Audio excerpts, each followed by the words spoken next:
Alright, let's do a big picture overview of the hunter round. As you go through the lessons in this section, I want you to have the mindset of a hunter. A master hunter is very keen and observant. They're able to distinguish very nuanced differences between their prey, like how do the tracks of a wolf differ from the tracks of a deer, for example. Right, this is where the learning theory of Bloom's taxonomy comes into play. Bloom's is basically a framework that describes learning in hierarchies, from a low level of learning, like just being able to memorize facts and recall details, to a high level of learning, like being able to use those facts to create things. So for example, in computer science, if you're just able to recall the rules and equations and concepts, that's lower order learning. But as you go higher, you'll be able to apply that knowledge and then analyze knowledge and then evaluate multiple ideas against each other. And at the highest level, you start to create things with that knowledge, like building apps and coding software. In general, if you want to learn at a higher order, you gotta be able to draw relationships between key terms and concepts. This is relational learning. The mindset of a hunter is always being keen on finding those relationships between ideas. Because when you learn things in isolation, they don't stick in your memory. That's why it's dangerous when you solely rely on learning from flashcards. Right? Students who focus on only using apps like Anki or any other spaced repetition flashcard app, yes, you're using evidence-based study techniques like active recall and spaced repetition, but you're using it to just rote memorize hundreds of isolated facts. Trust me, I used to be like that, and let me tell you, it doesn't work well. Like, you do not grasp the full, deep understanding of the concepts. In order to truly learn a piece of information and make it stick, you have to take that idea and connect it with other ideas. Imagine that your brain is a giant network of ideas. If you're trying to take a single idea or a single topic or key term and make it stick in your mind, you gotta make sure that that idea has many connections, right? As many as possible to your prior existing network of knowledge. And the only way to do that is to figure out how that idea relates to all the other ideas. You gotta carve out a space and find a place for that information to live in your mind. I want to play a short clip from one of our videos that demonstrates this idea a little more. If I was trying to solve a puzzle, lower order would be trying to understand each puzzle piece in isolation, either by learning the concepts, memorizing facts, maybe using some active recall. Let's say this is a piece of info. Mitochondria is the powerhouse of the cell. It's got a groove here and a groove here. Got it. Next piece. The Golgi apparatus is the post office of the cell. It's got a groove here. It kind of looks like this. All right, next piece. This is actually how most students learn.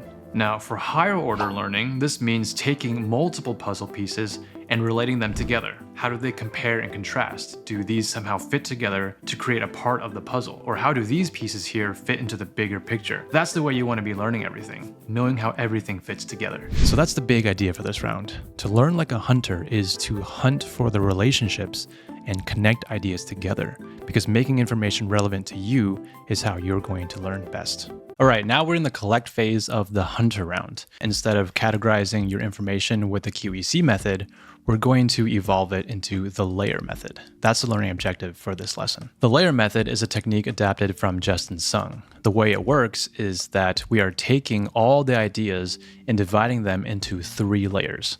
Layer 1 is the main core concepts, layer 2 is the important details, and layer 3 is the unimportant or less important details. Here's an analogy from one of our videos. Let's say we're learning how to build a house. It'd make the most sense to build the foundation first, right? This includes the walls, the structure, and this all represents the main concepts of what we're learning. That's layer number 1. Then we would add on supporting stuff like the roof, some electrical, some plumbing, and this all represents the supporting details. That's layer number 2. At this point, we have a fully functioning house, but obviously there's still more we can add to make the house comfy, right? Maybe a couch, a lamp, some picture frames on the walls or something. These are nice things to have, but we don't really need this furniture to survive, so we're gonna call these the less important details.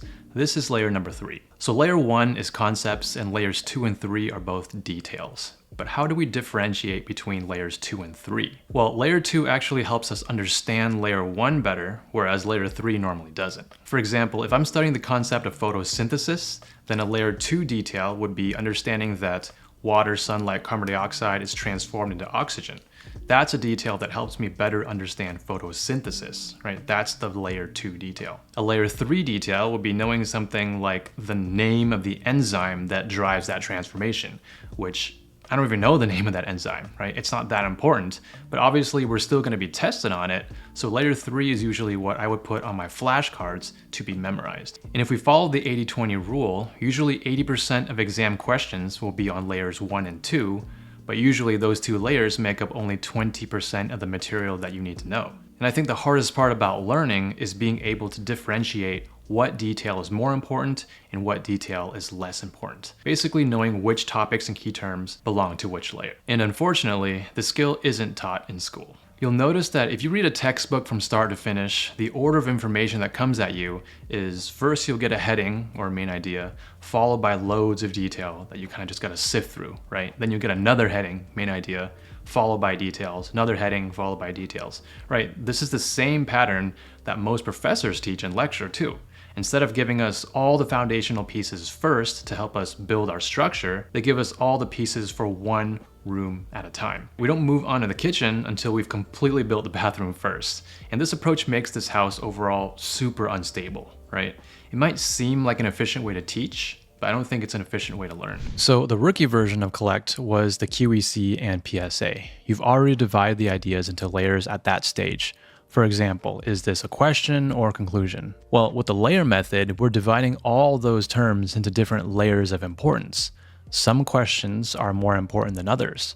Some questions have multiple conclusions, which means that some conclusions are more important than others. And of course, some evidence are more important or stronger than others. The more important ideas are more likely to be asked on the exam and asked more often. This is because the most important ideas are the core concepts and they have relationships with most of the other ideas. It's the same thing with the PSAs. Some will be more important than others. The types of problems that you designate to be layer 1 is going to be asked more often on your exam. Now look, I can't tell you what specific terms and ideas are going to be layer 1 and what is layer 2 or 3. That's something that you're going to need to figure out on your own. And how do you do that? Well, with your best friends, the higher order questions. How does this relate and why is it important? And it's okay if you can't fully classify every single idea into a layer at this time. If you don't know, then skip it and move on. Put a star next to it and go to office hours, ask your teacher or ask your classmates, ask ChatGPT, be a hunter and look for those relationships. When we start connecting ideas with mind maps, we'll fill in the gaps that we missed. So let's see these steps in action using microbiology as an example. Here I have a list of all the key terms for multiple chapters. I'm going to categorize the terms into the 3 layers. It really helps to compare and contrast all the key terms against each other to figure out where they belong. So first, what is a Gram stain? A Gram stain is a laboratory technique that we use to identify bacteria. I'm not exactly sure what layer Gram stain is at the moment. Is it a concept? Is it a detail? I don't really have anything else to compare it to. So let's move on and then maybe I'll learn something later that will help me better understand where this fits in the big picture. So next, what is a Gram-positive bacteria? All right, so it's basically a bacteria with a thick cell wall. How does it relate to Gram stain? Well, if you Gram stain a positive bacteria, then it'll turn purple under a microscope. So we see some sort of functional relationship between these terms. Let's keep that in mind and move on to the next. What is a Gram-negative bacteria? All right, we have another term with the word Gram in it. Gram-negatives have a thin cell wall, and if you compare and contrast that to a Gram-positive, this one usually Gram stains red under a microscope. So the idea of Gram staining is a concept. So you see, the more we learn, the easier it becomes to put these terms in layers. All right, next, what is a Staphylococcus aureus? It's a type of Gram-positive bacteria. This next one is Clostridium difficile. It's also a Gram-positive. Next, we have toxin A. This is a toxin that's released by Clostridium, so it's a detail of that. Next is Klebsiella pneumonia. This one's a Gram-negative bacteria. And we just keep going until we finish categorizing and grouping all these key terms together.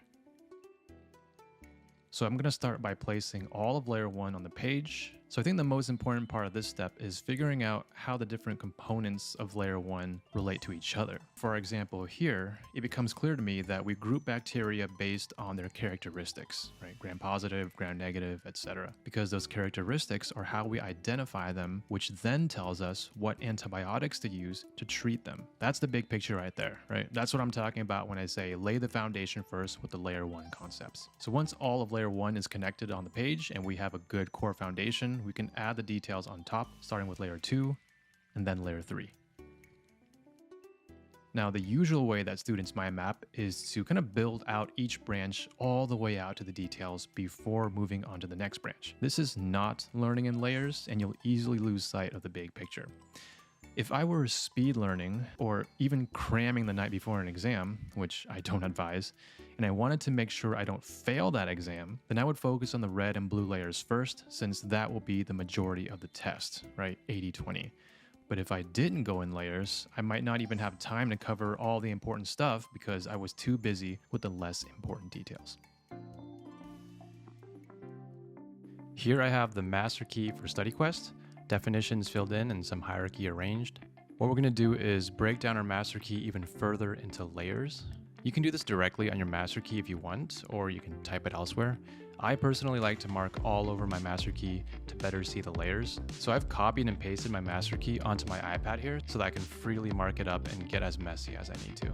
The big picture goal here is that this master key, which is all verbal, is going to turn into a master map eventually, which is more visual. So the better I understand the structure and relationships of the information on the master key, the better my map will be.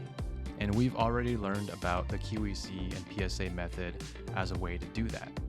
Well, now we're going to try the layer method. Both of these techniques boil down to higher order thinking. And remember the questions: why is it important and how does it relate? So looking at our StudyQuest master key, we can see that the term learning methods, study management, and growth mindset are the most important. The way they relate to the big picture is that they are 3 overarching categories or pillars of the entire curriculum. Learning methods is a framework for effective learning, study management is a framework for organization, and growth mindset is a framework for self-improvement. And since they're the most overarching concepts on the master key, they have the most connections and most relationships to all the other vocabulary and terminology on this page. So I'm pretty sure these 3 ideas will be the layer 1 concepts. In general, any layer 1 concept is going to have more relationships than layer 2, and then layer 2 is going to have more relationships than layer 3. So for layer 1, I'm going to highlight them in red. And just to make a legend over here, I'm going to be highlighting the ideas that I think are layer 1 in red, layer 2 in blue, and layer 3 in green. And the reason I say that I think is a layer 1 is because when you're doing the layer method for the first time, you're going off your current understanding. So you might think that something is layer 1 now, but later on when you learn something new, it might turn out that it's layer 2. Well, that's fine. You can always change it later. You don't have to be 100% accurate on your first pass. If you don't know what layer it belongs to, then move on and come back later when you have more information. So I've marked these concepts in red, indicating layer 1. Those are the main core concepts of StudyQuest. Let's keep going down the master key and identifying more terms. I know that each of the 3 main concepts have their own 3 C's. You got collect, connect, challenge for methods. You got collect, clarify, calendar for management. And you got collect, calculate, correct for mindset. Asking the higher order thinking questions again, why are these important? Well, they're steps of the framework, right? Collect, connect, challenge are the steps to the learning cycle. How do these terms relate to each other and relate to the bigger picture? Well, the 3 C's relate to each other in that they occur in a specific sequential order. They also make up a cycle.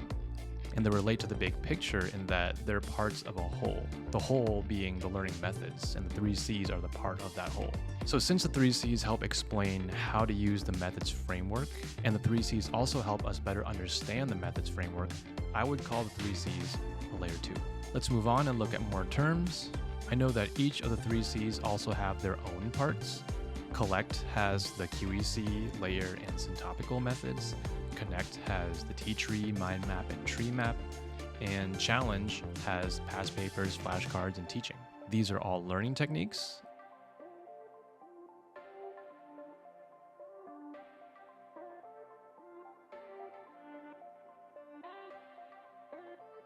And how do they relate to the 3 C's? Well, they're all examples of how you would go about collecting, connecting, and challenging. How do they relate to the layer 1 concepts here?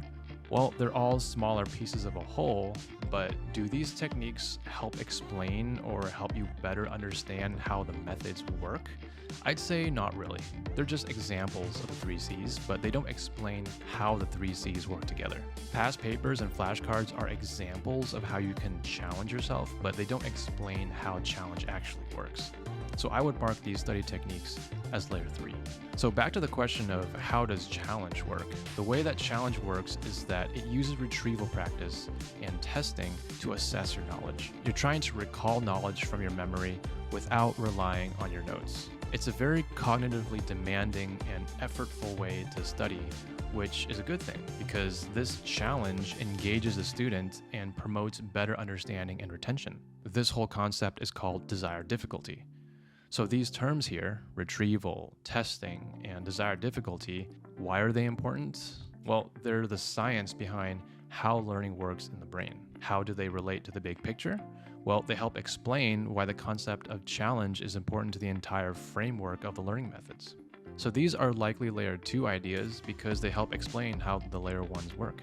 Now, by the 80-20 rule, the concepts and ideas that I determined to be layer 1 and layer 2 are likely going to show up on 80% of the exam. So I gotta really focus on knowing those ideas really well. A lot of the layer 3 stuff is going to be less central to the main ideas or the underlying science of how StudyQuest works, but you still gotta know them. That's how a lot of school is, right? There's always going to be material that you just gotta memorize, but you want to use your time wisely. Spending your time learning the important high-yield concepts, that 20%, will help you answer way more questions on the exam compared to if you spend that same amount of time trying to memorize some details that might only show up on 1 or 2 questions on the exam. That's how you gotta think about the 80-20 rule. So use your time wisely. So to wrap this up, I just continue going through the master key, asking the higher order thinking questions, finding importance, finding relationships, and then marking up all the terms and categorizing them into the layer that I think they belong to, until I have most of the master key highlighted. If I don't know, then I'm just gonna move on and come back later. The deeper I go and the more relationships I can make, the better my mind map will be later on, and that's what we'll be talking about in the next lesson. All right, we are now in the connect phase of the hunt around. Now it's time to connect the ideas together, and instead of using the T-tree method, we'll be upgrading it to the mind map.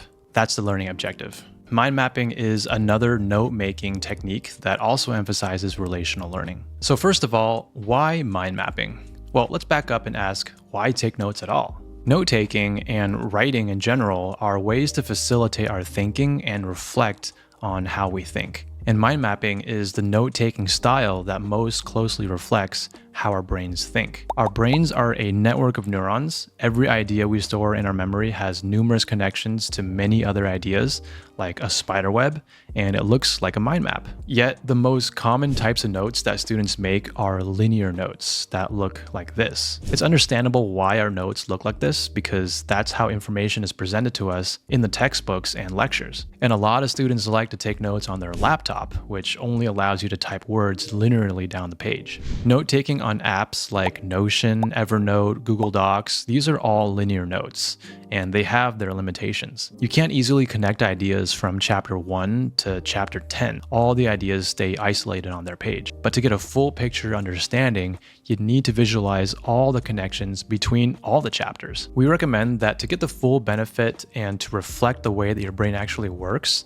that you use a pen and paper, or you use a tablet and stylus. And by the way, you can check back to the T-tree lesson to get our recommendations for our favorite apps. If we compare mind maps to the linear note-taking methods, there's 2 big reasons why mind maps are better. They help us understand better, and they help us remember better. Remember the 3 C's of learning. Connect is when we try to understand and store the information, and challenge is when we try to remember or recall that information. And mind maps help us with both. When we lay out the ideas on the page, it helps us understand how the ideas relate to each other. And the more connections we can realize between the ideas, the better it sticks into our spider web of knowledge. When we are remembering or reviewing for the exam, mind maps are easier to review because they're more expressive.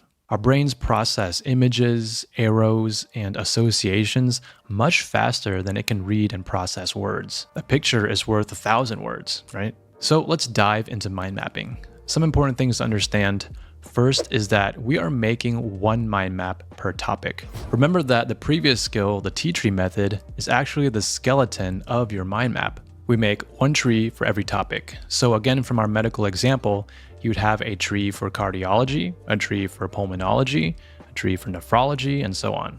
Well, for the mind maps, we will be evolving those trees and building them out. The second important thing to understand is that we'll be making many versions of our mind maps. Think about it like developing software. You got version 1.0, then version 2.0, then version 3.0. Well, version 1.0 is the T-tree. Version 2.0 is the mind map, and version 3.0 is the tree map, which we'll be covering in the range around. But you can also have as many versions in between as you need, like version 2.1, 2.2, 2.3, etc. Meaning that you might have multiple versions of the T-tree and multiple versions of the mind map before it gets to evolve into a tree map. And it all depends on you and how many versions it takes for you to understand the information. The thing is, when we create our mind map, we're not going to get it 100% perfect the very first try. You're gonna make mistakes. You're gonna draw a line here when it should have been drawn over there, or something like that. You're gonna misunderstand things and later find out it was wrong, and then you'll have to redraw some parts of your mind maps. That's all fine. Draw as many versions as you need to get it right. The reason I love using iPad and stylus is because you can draw and redraw the same mind map on the same page and have it saved. If you're using pen and paper, then you might have to redraw from scratch each time with a new piece of paper, but that's fine too because you get that extra practice. Just remember to keep the most updated version of your map. Like maybe take a photo of it and save it to your phone, or save it to your Notion or note-taking app so that you have the most recent copy at all times. And the third thing to know is that you always want to be combining mind maps together whenever you see a chance. You start off making one mind map per topic, but as you learn more, you might find ways to combine two different mind maps together. An example for me was combining a mind map of antibiotics with my mind map for microbiology. It made a lot of sense to me to see the bacteria and the drugs to treat them on the same page. Plus, the exam was going to test us in that way, so that's how I did it. The goal before the exam is to combine as many mind maps together as you can. You want to condense and chunk things together and have as few mind maps as possible to know for the exam. So in summary, start by making one mind map per topic, make many versions of that mind map to get it correct, always look for potentially combining mind maps together, and always keep the most up-to-date version of your mind map handy. Now, knowing that you're going to make many versions, it's so important that you don't waste your time trying to make your mind maps look nice and aesthetic. There's always going to be another version, so don't be afraid to make it look messy to begin with. Focus on making it accurate and intuitive in the hunt around, because the ultimate version of your mind map is not going to be in your notes. It's going to be stored here, in your mind. Remember, your notes are a reflection of your thinking. It helps you map out what's on your mind. Okay, now that we've gone over some of the important theory, how do we actually start our mind maps? Well, before you start, you should already have your key terms collected on your master key and categorized into layers. From there, we're going to construct our mind map by adding the key terms to the page, one layer at a time, starting with layer 1, then layer 2, and then layer 3. So just like the T-tree, we recommend that you think about making one mind map per topic. So for a class like physiology, I could make one mind map for the circulatory system, one mind map for the skeletal system, and one mind map for the digestive system. But keep in mind that over time, we're trying to combine multiple mind maps together and chunk information together. So if you can see that 2 or maybe even 3 topics can easily be mind mapped together from the start, then by all means, go for it. For example, if you think about what we're learning in StudyQuest, if StudyQuest were the name of the course, then topics within StudyQuest would be learning methods, study management, and growth mindset. So I could make 3 mind maps, one for each topic, but since I already know that all 3 of these maps could be joined together now, I could also just make one mind map containing all 3 topics, which is exactly what I'm going to be doing here. The more you practice this skill, the better you're going to be able to make that judgment call as to how you want to divide up your topics. Remember, these lessons are all just guidelines and a way for you to think about the information. So start with layer 1. So if I'm plotting my layer 1 terms from the StudyQuest master key, we got methods, management, and mindset.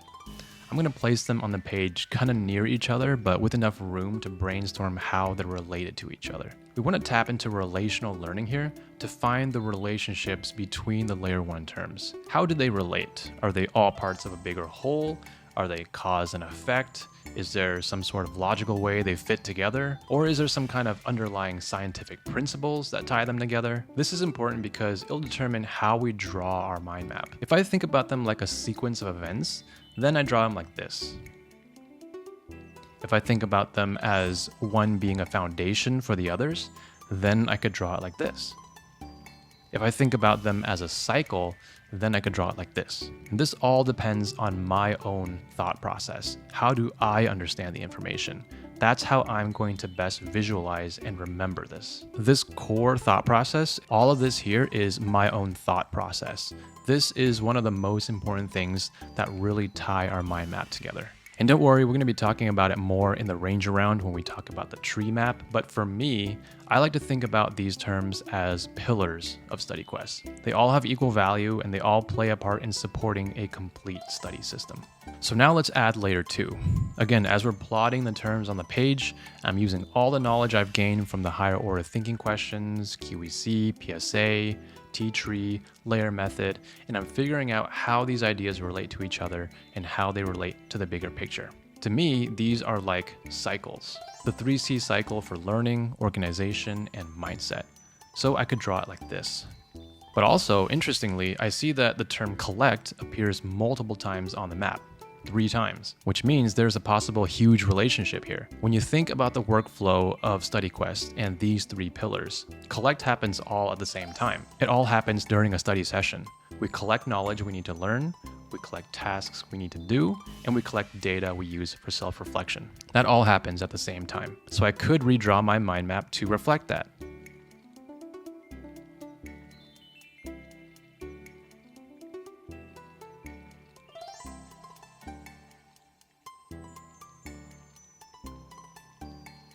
And it could look something like this. That's my thought process, based on the relationships that I understand from the terms. And when you make your own mind maps for your own classes, think about your thought process and how you understand the terms. But you see how it's hard to visualize these connections if you're solely studying using linear notes or from a laptop.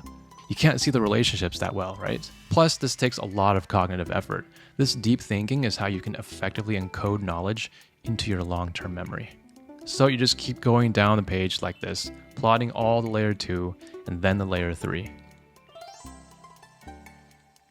And before we wrap up, I want you to notice the difference between a mind map and its precursor, the T-tree. The T-tree is quite basic. It mainly shows the hierarchy between the individual topics and terms. But the mind map adds on a couple things. In addition to just terms, it shows importance. Some terms are more important than others. Remember 80-20 rule, and so that should be represented in the mind map. The other thing is that in addition to the T-tree's basic hierarchy, the mind map adds on concepts so that you can see the relationships and thought process beneath that hierarchy. And this requires a deeper level of thinking and understanding of the information. Another big difference comes in how you draw them. The T-tree doesn't emphasize the importance of certain concepts over others. You're usually just drawing your map in the order that the material is presented to you. So most students would draw their T-trees in this way, starting with one title or one branch, and then drawing it all the way out to the leaves and the details before moving on to the next branch, and then going all the way back out to the leaves, and then the cycle repeats itself.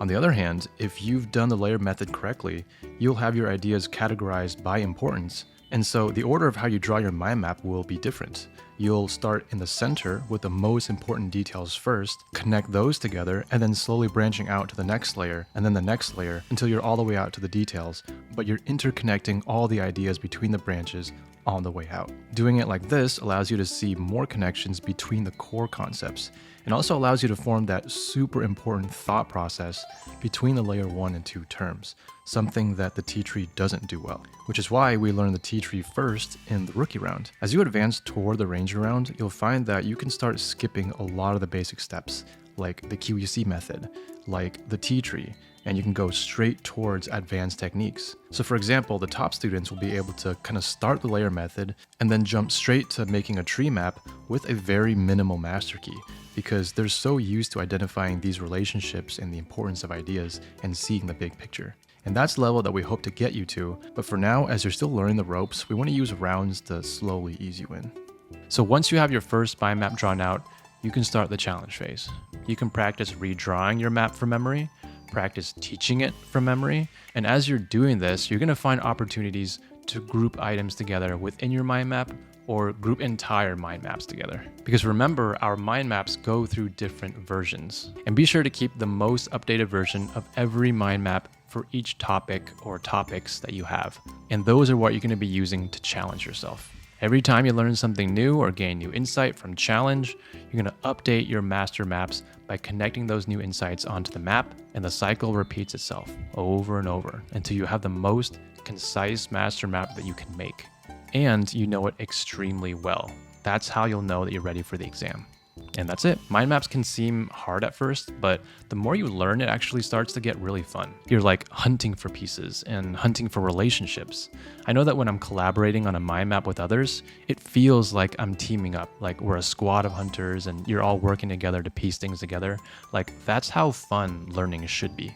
All right, now we are in the challenge phase of the hunter round. There are many ways to challenge yourself. In the rookie round, you learn about past papers. You also know that you can build your own exams by combining your QECs and PSAs. You can also challenge yourself by redrawing your T-trees from memory.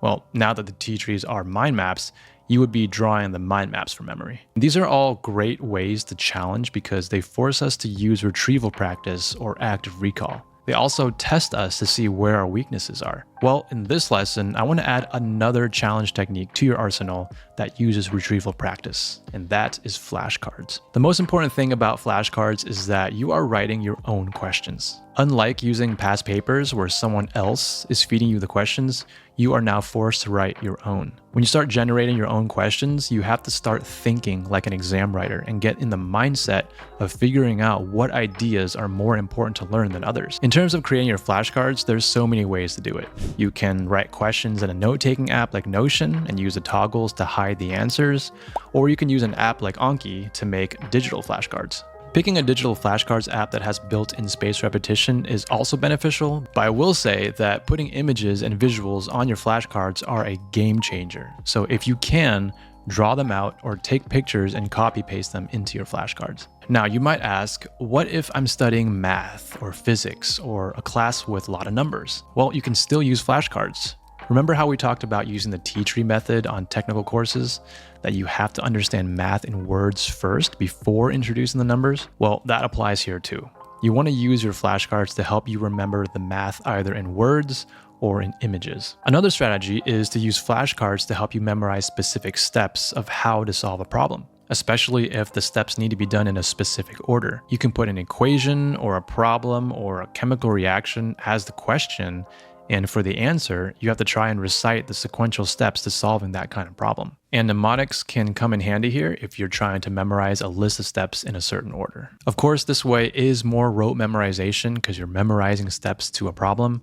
So I do recommend that you use flashcards to also help you conceptually understand how to solve those problems. The danger that many students face is relying too much on flashcards to learn things. It's very difficult to appreciate the big picture and see how concepts fit together if you learn only with flashcards, because all your information is fragmented into separate cards. But flashcards really shine when you're trying to memorize a lot of details. In medical school, flashcards were really helpful for us to memorize giant lists of symptoms or lists of diseases, and if you add mnemonics or visual associations on your flashcards, it makes them even more powerful. Let's take a look at more flashcard technique. Part 1 is to understand the role of flashcards and how they fit into the overall study system. Flashcards help us rote memorize standalone pieces of information or isolated facts. What they don't do is help us understand concepts or piece them together to see the big picture. So there's this paradox with flashcards. The more we make, the more time we have to spend reviewing them, and the less time we have to spend towards actually understanding and learning the main concepts. So it's important to know if and when to make flashcards. So before I'm tempted to make a flashcard, I ask myself 2 questions. Have I tried to group the information together? In pharmacology, we have to know all these drugs, and instead of making 20 flashcards for 20 different medications, we want to take some time to group them first. Are there any underlying relationships between these drugs? For example, these meds here all end in the same suffix, sartan, because they help with blood pressure in a particular way. So what I would do is group them all by name and just make one flashcard for all of them. Or all these drugs are safe for pregnant patients.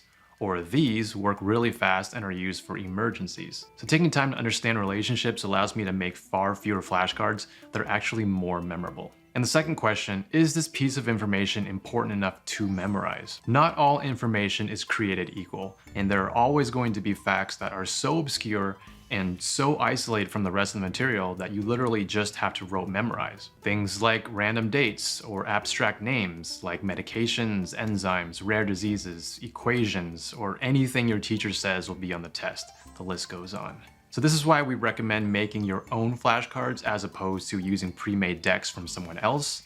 That way you're forced to understand the material and draw your own conclusions before you blindly commit everything to memory. All right, now we're on to part 2. This is making your flashcards. So creating quality flashcards takes a lot of practice, and you have to be very intentional with every card, or else you'll waste a lot of time. So we'll start with some terrible flashcards and level them up using our framework here. Point number 1 is to make flashcards as simple and specific as possible. And this is usually achievable with only one topic per card.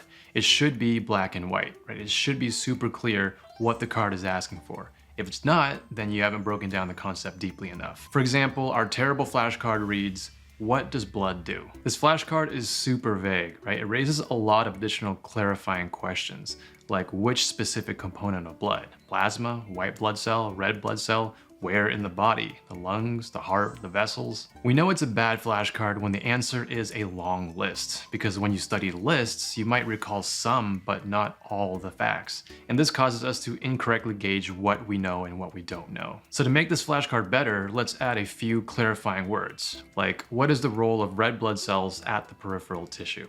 Okay, this is much more specific. At the peripheral tissue, red blood cells deliver oxygen in exchange for carbon dioxide. So these one-to-one cards force us to understand concepts at the fundamental level and leaves no question whether or not we know the facts. Tip number 2 is to include answer context. So on the back of my flashcards, I like to include extra details or references or context that help me understand the bigger picture. So in our example, I can improve the card by referencing a page in the lecture slide or in the textbook, or I could put a diagram or image or a comparison table differentiating between the 3. I could even link a YouTube video.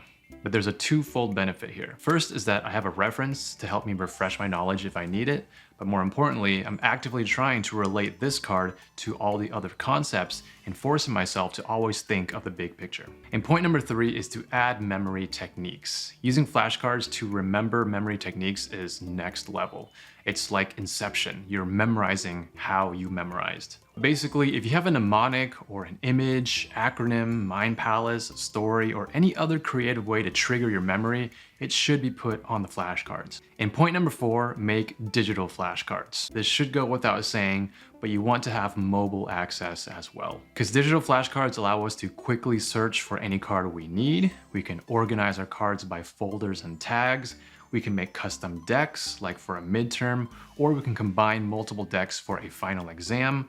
We can study anytime, anywhere from the convenience of our phones. And most importantly, digital flashcards can use spaced repetition. This is basically a built-in algorithm that schedules your review for you based on how well you know your flashcards, which helps in overall retention. But not every flashcard app has spaced repetition capabilities, so be sure to check. I'm not really going to recommend any specific apps, but I do suggest you try out multiple and then you pick the one that you enjoy using the most, not the one with the fanciest features, as you'll see why in the next section. Part 3 is studying our flashcards. Our tools are only as powerful as the way we use them, so let's talk about the key ingredients to get the most out of studying our flashcards. I like to schedule in time to practice every day, and it doesn't even have to be that long, maybe like 5 to 10 minutes, just to start building the habit. Some common questions that we've gotten are, how am I supposed to finish all my flashcards in 5 minutes a day? Or how many cards should I do every day? And the answer is, it doesn't matter, as long as you're consistent. Remember that flashcards are just a rote memorization tool, right? They're not really a substitute for learning the information.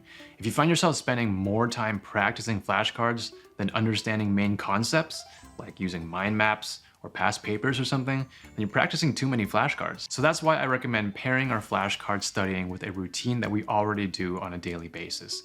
For example, always doing your flashcards when you're brushing your teeth. Here is a list of other examples. Also consider practicing flashcards in all the random pockets of time throughout the day, like waiting in line or riding past your princess with your bro. Here's another list of examples. Also consider pairing it with something you enjoy or rewarding yourself, like only allowing yourself to drink boba while you're doing flashcards at the same time. Here's a list of other examples that you can reward yourself with after doing your flashcards. Our biggest goal is to try to reduce the total number of cards in our deck whenever possible, because we don't want it to get to critical mass, at which point you're making more flashcards than you are learning from them. I'd recommend using the rule of 3. If you've gotten a flashcard correct 3 times in a row, you're probably not going to forget it, so just archive it. If you get a flashcard wrong 3 times in a row, then it's probably time to rethink that card. Maybe it's too vague, it needs to be rewritten, or maybe it needs to be further broken down into multiple cards, or maybe you need to add a memory technique to that card. Collecting and filtering our school syllabus, actionable tasks, and non-actionable ideas into their proper inbox, that's just the first step of effective study management. But in order to make sure we actually take action on them, we have to clarify them further. Just because we know we have to do something doesn't mean we'll actually do it. The most important thing for personal productivity is clarity. So referring back to our management framework, and the first clarification question to ask is it actionable or not? Actionable items, or tasks, we move into our task manager. Non-actionable items go into our personal knowledge manager. But for this video, we're focused on task management. Once we've identified it as a task, to keep things simple, we systematically work through 3 layers of clarification: importance, sequence, and energy. All right, let's get even deeper now. Here's an Eisenhower matrix: urgency across the top, importance down the side. This gives us a 2x2 table where each quadrant has an importance and an urgency. And since anything of importance is always addressed first, we can label these boxes by their priority. Here's 1, 2, 3, and 4. In box 1, these are things that are both important and urgent, the things that we always want to focus on first. In box 2, things are important, but not necessarily urgent. In box 3, things that are not important, but urgent. And in box 4, things that are not important and also not urgent. So pull up your inbox wherever you keep it and place each item into one of these 4 boxes. So as you filter through each of these tasks, an additional rule that you want to consider is that if the task belongs to box 1 or 2, and it's also going to take you less than 5 minutes to complete, you might as well just do it right now and get it out of the way. Some examples would be responding to a text message, paying rent, or confirming an email receipt. Once we've placed each item from our inbox into one of these 4 categories, we continue clarifying in layer 2, the sequence of the task. So with sequence, we're clarifying what actions and steps are required to complete that task. This step is super important to break down vague and non-specific tasks into something more concrete. So imagine that you are writing a paper. So writing a paper for class is a task, but it's not a very clear task. So think about which steps are involved in that process. It could be choose a topic, research about that topic, outline the topic, write your first draft and get feedback on it, and then write your second draft, third draft, and so on, and then submit the paper. Here's another sequence. If you have to plan a lunch event, it could look something like this. First would be email faculty for availability, then you would reserve a location for your event, research which food catering options are available, and then create a Facebook or email invite page, and then book your faculty member, and then host your event. So sequencing the task forces us to break it down, and deconstruct it so we understand what needs to be done for us to complete it. And it also lets us see if there's an order of tasks that needs to be done in order to move that task or project forward. I'll usually just do this directly beneath the task so I can see where it comes from. And if it has an order, I'll use numbers. If it doesn't have an order, then I'll just use bullet points. And now that we've sequenced the task, we can move on to the final part of clarification, which is energy. So energy clarification heavily revolves around our understanding of biology, how the body hormones naturally make it easier or harder for us to accomplish tasks. But remember, we always encourage self-discovery. Disagree that mornings are less productive for you than the afternoon or the evening. Remember, we're all different and that's totally cool. What's important to think about is how you should clarify your tasks to align with your unfair advantage. We see that Toras and Kitsunes generally tend to take action and focus better early in the day, whereas Kumas need to slowly work towards it. It's also important to consider your obligations and responsibilities since we all have different schedules, right? So for example, if you take morning classes or afternoon classes, or you work a job, obviously that's going to restrict whether or not you're going to be able to plan these out into your calendar later. To specify energy, I like to use emojis next to the task requirement, or you can highlight things or bold them. Just make it somewhat easily identifiable in some way. Just make it easily identifiable for you. Once you decide on an optimal energy requirement for the task, it's been clarified. You fully understand the task, how important it is, how to do it, and when you should do it. Now that you know these 3 things about each task, it makes it super easy to plug into our calendar, which is the next step in management. From practicing clarification, you might realize that you never actually get around to doing tasks from box 2, 3, or 4 of the Eisenhower box. And this is a really good thing because slowly you'll start to realize that maybe they're less important than you once thought, and you can actually just delete them for good from your inbox. And then we can focus even better because we aren't wasting brain cells thinking about tasks that don't matter. Final point I want to hit on is that it's important to make a habit of clarifying our inboxes. If we just collect and collect and collect, our inbox will pile up and reach critical mass. And then it'll be too overwhelming to think about and we won't want to take any action on it. And at that point, why did we even bother collecting in the first place, right? So make it a habit. Pick some time, even if it's just 5 minutes. Now that we've clarified our responsibilities by importance, sequence, and energy, the last step is to put them into our calendar and complete the management cycle. This allows us to close the loop on our tasks so we can stop trying to hold on to them in our memory where they take up space in our brain, and we can completely relax and focus on the work at hand. But just because tasks are clarified doesn't mean we should immediately add everything to our calendar because life is unpredictable and we never know when something's going to pop up. So in this lesson, I want to walk through my process for scheduling tasks and responsibilities into our calendars in a way that's flexible and focused on the most important things. And to start off, let's talk about consistency, because in order to build confidence to rely on our calendar to keep track of our life, we need to make a habit of using it. Pick the same time every day and spend 5 to 10 minutes to plan your calendar. It doesn't have to be immediately after you clarify it either. I actually recommend doing this at night before you go to bed. There are many benefits to doing this. First, you'll have time throughout the day to collect and clarify all your new tasks and ideas. And nothing new is going to happen while you sleep, so you'll have the most up-to-date plan available at this time. Next, planning can actually improve the quality of our sleep. Have you ever went to bed and your mind is just racing and running all over the place? Well, usually it's because we have all of these unclosed thought loops and ideas floating around and causing anxiety. So putting things into our calendar creates a plan of action, and it allows us to relax, and then we can go to bed with peace of mind because we'll know exactly what to do when we wake up. And finally, sleep consolidates the plan into our memory. As we sleep, our brains process things so that in the morning, we can be completely focused when we work. All right, so now let's move on to planning our calendar. We plan our calendar by pulling from the clarified tasks and responsibilities.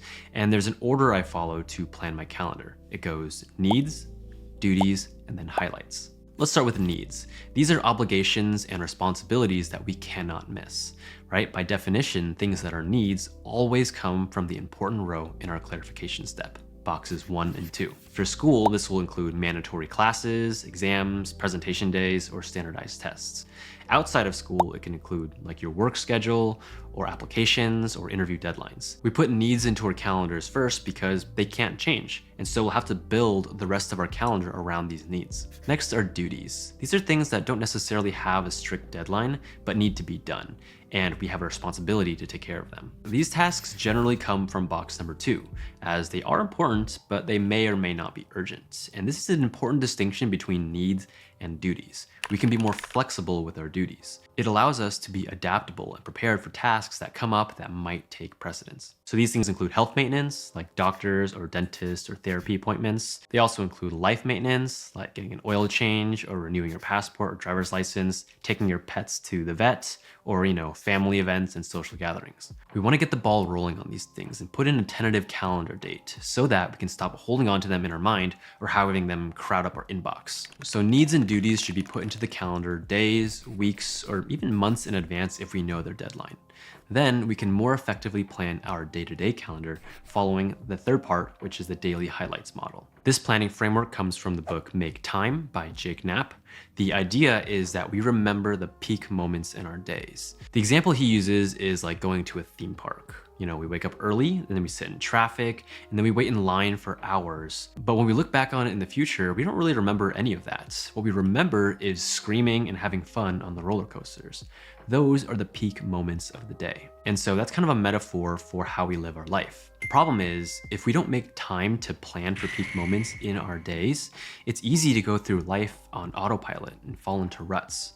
Our days begin to blur together and we lose sense of purpose and why we're even doing things in the first place. And ultimately, that's going to lead us straight to burnout. So each night before you go to bed, or whenever you plan the next day's calendar, choose at least one, but no more than 3 daily highlights that you want to accomplish the next day. And to decide on what the daily highlights should be, ask yourself these questions. The first question is, if I could only do one thing tomorrow, what would it be? Another question would be, what would make tomorrow a win no matter what else happens? And the third question is a different spin on that same idea. What is one thing I could do tomorrow that would give me a lot of joy and satisfaction? We pick no more than 3 things because we don't want to overload our calendars with tasks. We want them to be flexible, right?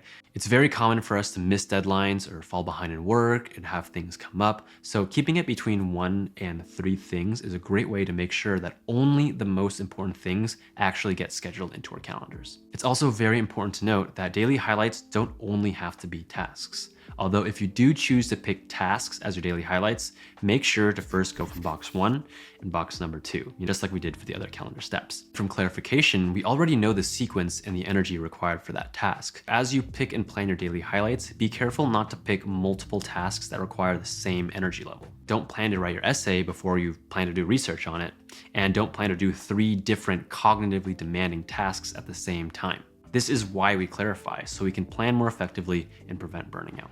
But anyways, as I was saying, our daily highlights don't only have to be tasks. They can also be things that just give us joy, things that we value and that give us fulfillment. Because as students, life is more than just about studying, right? We have personal projects, we have outside responsibilities, and we also need to make time for things to find balance. Your mental health will thank you for it, trust me. For example, a daily highlight could be making time to grab dinner with a friend.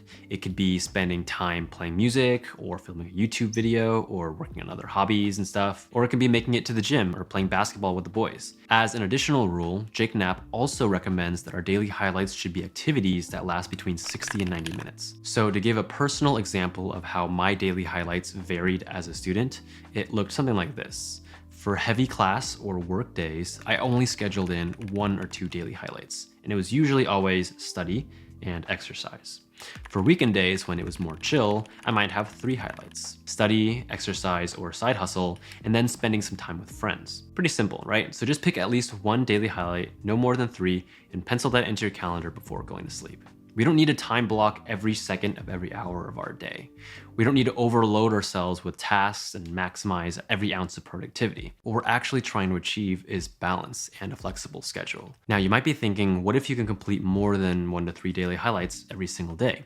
And that's perfectly fine, because once you finish all the tasks you have to do that day, just go ahead and start working through the rest of your boxes from clarification. You can work through things from box number 3 or box number 4, because everything you do at that point will just be a cherry on top. And if you don't want to, that's also totally fine, since you've already done the most important things, and you can procrastinate with peace of mind and relax knowing that your day is already a win. The final thing I want to mention is that if you find out that you constantly plan your calendar and you never get around to doing those things, then it's a pretty good indicator that they're not as important or urgent as you thought. The tasks that we don't get around to, we can just send them back to our task inbox where they get recycled and reevaluated for clarity. And that concludes the management cycle of collecting, clarifying, and planning our calendar. As you can see, it's a fluid and flexible system that ensures we always work on only the most important things. The most valuable practice we can do to improve our scores is self-reflection, and the mindset cycle is a cycle of self-reflection. Think of it this way. It doesn't matter how motivated we are, how productive we feel, or how many hours we study every day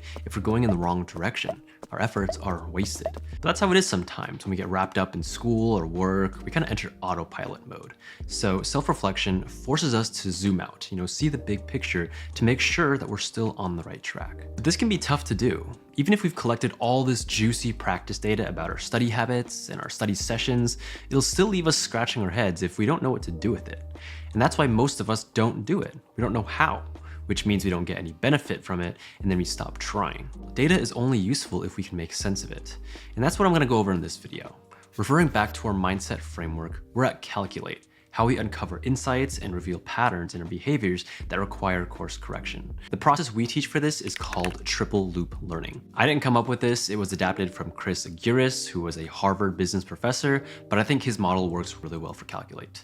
How it works is we run through 3 loops of self-reflective questions that increasingly broaden in scope. We start by reflecting very narrow to identify if there is a problem that needs to be addressed at all. Then we expand on the problem to understand why it exists, and then expand on it even further to understand why we want to fix it. Here's a clip describing this in more detail. So we can think of calculating in 3 loops of increasing size. We start narrow and then broaden our reflective questions to gather deep insights into our beliefs and our behaviors. Single loop is reactive learning. It's asking, is there a problem that needs to be changed? For example, as a doctor, if my patient Mike had anemia or a low blood count, reactively, I'd identify and see that that is a problem there that needs some kind of intervention. So I'd give blood. The double loop is reframed learning. It's digging deeper and asking why the problem arose in the first place. Why does Mike have a low blood count? Does he have an open wound? Is he low on iron? Is there a history of blood disorders in the family? So using the information that we collected in the first step of the cycle, we can continue asking questions in the single and double loop to uncover insights about why we got the results that we did. And for a lot of people, this can be an uncomfortable process to realize that we have a problem and that our actions actually caused that problem. The third loop is transformative learning. Now that we've identified the possible explanations to the problem, we now have to ask ourselves, why does this problem need fixing? Why do I need to fix Mike's anemia? What will that do for Mike if I fix it? And what will happen if I don't fix it? Self-reflection is a cycle of breaking down our beliefs and then rebuilding them. It's identifying the bugs and glitches in our current behaviors and then updating our brain's software to correct them. The third loop is all about reconnecting with our values. We have to understand why we want to change, what we believe change will do for us so that we can move on to the final step of the cycle with a clear head and purpose. All right, so let's get deeper and more specific with each loop, starting with the single loop or the reactive loop.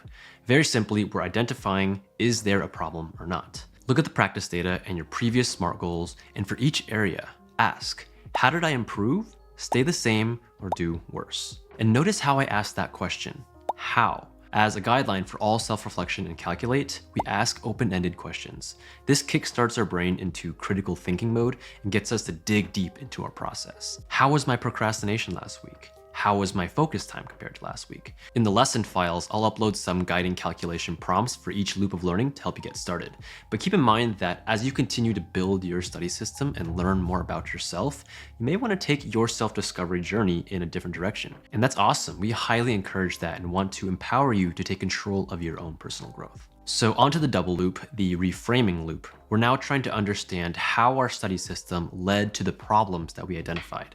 Again, using open-ended questions, ask yourself, why did I improve, stay the same, or do worse? Continue asking why to explore all the possible reasons that could have contributed to your performance. But be careful that when looking for meaning for why things played out, you aren't assigning blame. Instead, always take responsibility for outcomes when you can. So as an example, instead of saying, I failed that exam because it was too hard and my professor put in stupid questions, coming to that conclusion doesn't give us insight on how we can do things differently, which is the important part, right? We calculate to identify what we can change. And if we come to the conclusion that it wasn't our fault, then we can't change anything. So instead, a better insight to pull might be, I failed my exam because I was not prepared to answer curveball questions, and I didn't understand concepts deeply enough to where I could apply them on the spot in different situations. Now let's move on to the triple loop, called the transforming loop. So this is the loop that most students usually skip, but it's arguably the most important for sustainable motivation and setting the right SMART goals for ourselves. So with this loop, we're asking, why do we want our behaviors to change? So take a moment and think about your values. What do you hope to gain from a strong study system? How do you believe that making changes to your behaviors and your study system will help you become the person that you want to be? And again, notice the very precise and powerful language I use when I ask these questions. When asking these questions, we're looking to understand how a change to our system will result in a change to our identity and our beliefs, not necessarily an external reward. Right? I'm not saying you can't have external motivators. Sure, you can say you want to do well so you can make millions of dollars and flex on your friends and buy nice things. External rewards have their place for sure, but whenever possible, we want to target our values, our identity, and our character. We want to think about how that change is going to make us a better person and what we're going to be able to do once we're a better person. And once we complete the triple loop, we now have all the fuel and insights we need to create new SMART goals. And this can be done immediately after the calculate step. All right, so now that we've covered the loops of learning and the process of calculation, let's now talk about how often we should calculate. Calculation is a skill we encourage you to practice at least on a weekly basis. The more data we have, the more insight we can pull from the triple loop learning model, especially once we start comparing one week to another week or a month to another month. Make it a habit and choose the same time every week to find a quiet place and mull over your practice data and dig for those insights. My favorite time to do this was on Friday afternoon. After a chaotic week, I found it very beneficial to self-reflect and recenter on how the week went. Then I can go into the weekend with clearer objectives, new SMART goals, and peace of mind that I knew what I was working towards. With the collect phase of mindset, we self-reflect on a daily basis for each study block. Calculation looks more at the big picture. We're looking at more than just the day-to-day changes, but at the system level. What trends and patterns are we noticing? Why are we getting the results, and why do we even care about these results? So as you can see, to adopt a full growth mindset, we have to pay attention to both the details and the big picture as we self-reflect. In this video, I'll be going over the collect workflow related to the management pillar, the orange pathway of StudyQuest. Remember that there are 3 pillars: methods, management, and mindset, and that each pillar we collect different inputs. The reason that we collect for management is, for one, to stay organized so that every thought or conversation or idea that we have throughout the day makes it over to our extended brain. And 2, so that we can stay focused and not get distracted and drop whatever we're doing. So to make sure we don't break focus, the collection process needs to be very easy and very convenient to use. And this is why at the top of every page in StudyQuest, there's this navigation bar that contains a task button and a note button. These buttons are also included in our daily log. If I use Command 2, I'll go to my daily log and you'll see that the task and note buttons are also here. So we categorize our management inputs into actionable tasks or non-actionable notes. If that input has an action, we'll click on task. That'll open up this new window so I can name my task, return Amazon package. And I'll go ahead and X out. Done, that task has been collected. If the input has no action, go ahead and click on Note. It'll pop up a different window this time. Go ahead and give this one a name as well. Like, should I make a 1-arm pull-up YouTube fitness challenge video? Go ahead and scroll down from the note because there are a lot of different kinds of note templates that we have, and choose whichever one of these applies to it. This was just an idea, so I'll choose the idea template. And then again, I'll either click out or hit escape, and done. That idea has also been collected. Everything we collect on any page is directly sent to either the task inbox or the notes inbox. An inbox is really just any place that we store things, right? Like, think about your email. An email inbox is just collecting emails, but it's up to us to actually go to that inbox and find important information or delete stuff and archive them. But to see your inboxes in Notion, go ahead and click on the management button, and right as you scroll down, we'll see the task inbox on the left and the notes inbox on the right. And look, there is that return Amazon package task that I just created, and the should I make a 1-arm pull-up YouTube fitness challenge video idea that also appeared right here. Let me show you another game changer and practical use case for collecting. So on my phone, I actually also have a Notion widget right here on the bottom on my home screen. It's called Quick Collect. So if I'm out and about and maybe I met someone cool and they recommend a book to me, or I'm at a live event and I'm getting great ideas for content, I can open up Quick Collect and immediately add to my inboxes directly from my phone. Plus new, again, to add a new task. I'll give this task a new name. Mom wants pants. And then I can go back and I can also add another note right here using the plus new, YouTube idea, motivation, or something like that. Again, choose the note template that I want. Maybe that is another idea. And now if I go back to my computer screen, we'll instantly see that Mom Wants Pants was added to my inbox and YouTube idea motivation was added to my inbox. So the beauty of this system is that regardless of where I am, whether I'm on my desk, whether I have my phone and I'm on the go, I'll always have a way to quickly collect any information, any inputs that I want to. I'll never have to worry about where they're going to go because they're always going to end up in one of these two inboxes so I can find them later. Then once I have time, I can sift through my inboxes and clarify these tasks or non-actionable tasks. And there's a very cool process for how we can do that. And I'll cover those in the next videos. And so I highly encourage you that if you have your phone with you as you're studying, or if you're working, to just have this Quick Collect page pulled up at all times so that your phone is being occupied and so you won't get distracted to scroll TikTok or social media or use your phone for something else because it's already being used. And I believe there is a separate video in the customization section of the course that explains how to get these widgets onto your phone. So I'm not going to go into detail about how to set up that workflow in this video. Anyways, that's all for Quick Collect, and I'll see you in the next video. So in this video, I'm going to cover our prioritization framework in StudyQuest. And when I say prioritize, I'm referring to the actionable inputs, the tasks that we collected throughout the day that end up in our task inbox. So to get to the task inbox, just go ahead and click on the management button on the navigation bar. And if you scroll down, you'll be able to see the task inbox right here on the left. The prioritization process in Notion that I built is very simple and it just goes left to right, just like you're reading a book. Let's just run through this together. The first question we ask when clarifying an actionable input is, can we finish this task in less than 5 minutes? If we can, just literally do it on the spot and then cross it off the list. For example, register for a Spartan race. That's going to take me less than 5 minutes to do. Let's just do it and take care of it and cross it off the list. I'll just click on done to remove it from my task inbox. If the task is going to take more than 5 minutes, we move on to the next question. What is its priority? And to determine priority, we use the Eisenhower matrix. The Eisenhower matrix is a 2x2 box that we split up into 4 boxes, 1, 2, 3, and 4 by important and urgent, important, not urgent, not important but urgent, and then neither important or urgent. And so if you click on the cell next to the task, you'll see that there are 4 options. We're numbered 1 through 4, and they're color-coded green, blue, yellow, and red for all of those 4 boxes. I'm just going to go ahead and start prioritizing my tasks. So now that I've prioritized these tasks by urgency and importance, let's move on to the next step, which is determining their sequence of action. When we think about sequencing out our tasks, we're really referring to the tasks that have a lot of steps involved. For some of these tasks, I probably wouldn't need to sequence them out because it would be pretty redundant. Like getting my textbook, I don't have to sequence it out to go to the library, talk to the cashier, find the book. I think those are all pretty unnecessary steps to add. But for some of these other tasks that are a bit more complicated, like lunch event for school, I might want to sequence that out just to make sure I have clear steps in order so that I can complete that task in a timely manner.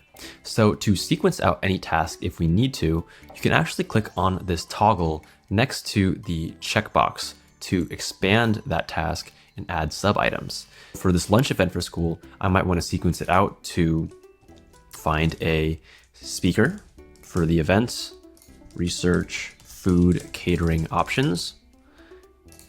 I would reserve a room for the meeting. I could also choose and post Facebook event. This task has been sequenced out, and we can tell if a task has a sequence to it because you'll notice that it gets grayed out. Once you've sequenced out any task that needs sequencing, we move on to the next step, which is determining their energy. Should this task be done in the morning, in the afternoon, or in the evening? That question is really going to depend on your unique energy curve. Remember that we all have a unique energy curve for when we're most productive, and it's easiest for us to overcome friction to start working. For me, it's easiest to do cognitively heavy studying or very draining tasks in the morning, but you might be different. So this is just going to require some self-reflection on your part to decide when you want to do these tasks. Click on the cell to determine what is the energy requirement for these tasks.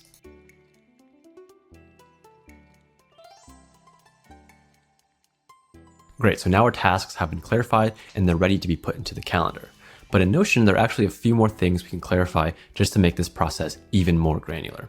So next to energy, there's a spot for deadline.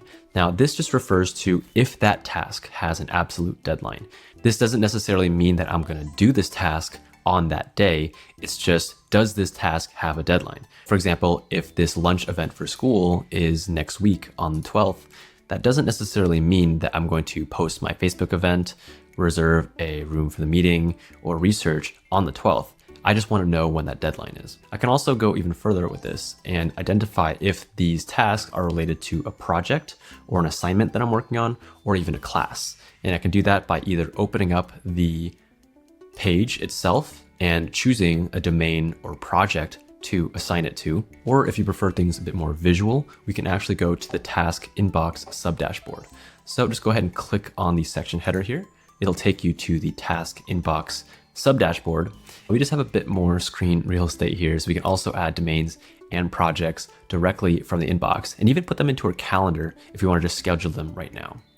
If you scroll down beneath the initial task inbox, you'll actually be able to see a 2x2 matrix that resembles the Eisenhower matrix, right? By important and urgent, important, not urgent, not important, but urgent. And then this is actually wrong. This should say not important and not urgent. So here I can also visually see all of my tasks that are being clarified. And if I want to, I can just click and drag on the tasks to move them to different boxes. Just another workflow if you prefer something a bit more visual. So oftentimes we'll also add tasks specifically from our class folders or from a project folder.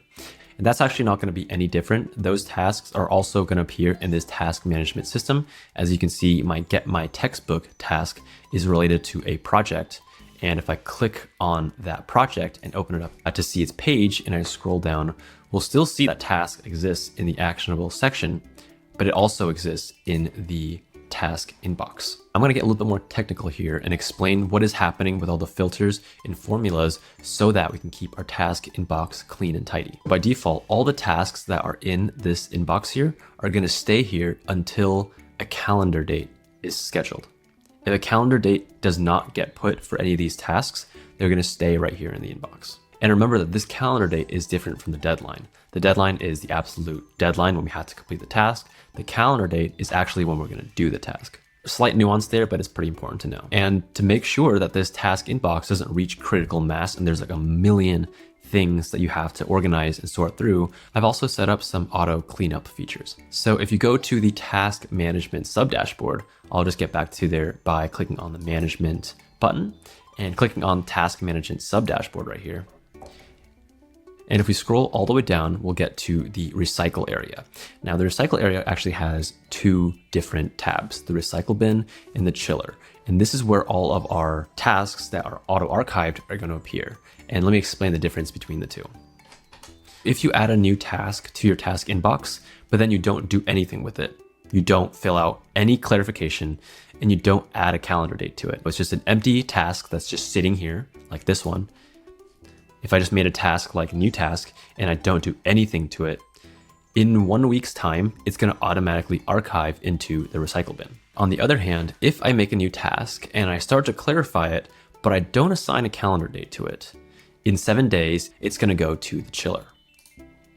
So none of the tasks are ever lost. They just get archived so we keep our workspace tidy and our inbox from reaching critical mass. Final thing I do want to mention is if you want to see a page with every single task that you've ever created, clarified, completed, or even thought about, you can go to the task library. To get there, we'll go back to the management tab. I'll expand the toggle under task management and I'll click on task library. There's going to be a few different views in the task library here that we can see every single task in StudyQuest. The first tab is called Up to Today. This is going to show you every single task that has a calendar date that is due today or that you've missed. Any previous task that you've missed is also going to appear here. It's everything up until today. The next tab is Overdue. This is just going to show you all the tasks that you have that were overdue. And what overdue means is that the deadline has already passed for the task. The next tab over is Finished Tasks. This one is pretty self-explanatory. It's just going to show you all of the tasks that you've already completed. I would also recommend coming periodically to delete all the tasks that have been finished. This just keeps your Notion workspace a bit more tidy so that when you use search features like Command P to navigate through your knowledge base to find stuff, you're not searching for tasks that have already been completed. To delete tasks, just click on the checkbox here to highlight all of them, and then you can just go ahead and click on delete to delete those tasks. And the final tab over is all tasks. For whatever reason, if you want to see every single task in your knowledge base, they'll show you here. I barely ever use this task, but hey, if you want to see it, you can see it there. If you scroll down, you'll just see that same recycle area with the chiller and the recycle bin, right? Okay, very last thing. Sorry, I lied there. This is the actual last thing that, similar to the collection phase of the management step, you can also clarify and prioritize directly from your phone. So I also have another page in Notion called Inbox. In brackets, it says phone. That's just to help you find it easier when you're setting up your widget. But on this page, I can just see both of my inboxes, my task inbox and my notes inbox in a stacked view. And I can also just clarify my tasks directly from my phone. This is super handy and super useful if you're on the go and you have a fefew minutes to spare. Clarify your inbox on the go. Try to get to inbox 0 if you're, I don't know, sitting passenger princess, or you're on the bus, or you're waiting in line at the grocery store. Use that time to clarify your inbox and keep yourself more productive. All right, that's everything about clarification for the management pillar of StudyQuest, and I'll see you all in the next video. All right, in this video, I'm gonna go over the final part of the management pillar, how to calendar in StudyQuest. This step comes after collecting inputs into our inbox and clarifying our tasks by priority, by sequence, and by energy. All that's left to do now is put it into our calendar. So to plan out our calendar, let's go over to the task calendar sub-dashboard. To get there, just go to the manage pillar at the top of the navigation bar, expand the task management sub-dashboard, and click on task calendar. This is the task calendar view. On the left, we have clarified tasks, and on the right, we have a section for the master task calendar. This is exactly the same as the calendar that's on the home screen under schedule for the week. The only difference is this one shows the entire month as opposed to just 1 week. As you can see, all the clarified tasks are already organized by their importance. Box 1, 2, 3, and 4 referring to the Eisenhower boxes of importance and urgence. And if we want to, we can just collapse the ones that we're not looking at to keep a more tidy and focused view. Pretty much when you're putting things into the calendar, you just have to run top to bottom over here on the left side, starting with things that are number 1, number 2, number 3, and number 4. But if we want to get more specific, remember that the framework we use to put things into our calendar is the daily highlights model. That goes needs, duties, and then highlights. Needs and duties are usually things that are going to be in box number 1 or 2. Needs are things that we have to put into our calendar because the deadline and the due date is firm. It's fixed. Like if I'm going to be flying to Hawaii next week, or if my final exam is next Friday, I'm not going to be able to change that date. That is in contrast to our duties, which are also important because they're from box 1 and 2, but they're a bit more flexible. These are things like doctor's appointments or birthday parties or events or gatherings that we plan to go to. And then we get to highlights. And to choose our daily highlights, we just want to pick at least 1, but no more than 3 things to put in any day of the week. And the reason that we do this is we want to be much more intentional about how we plan to use our time.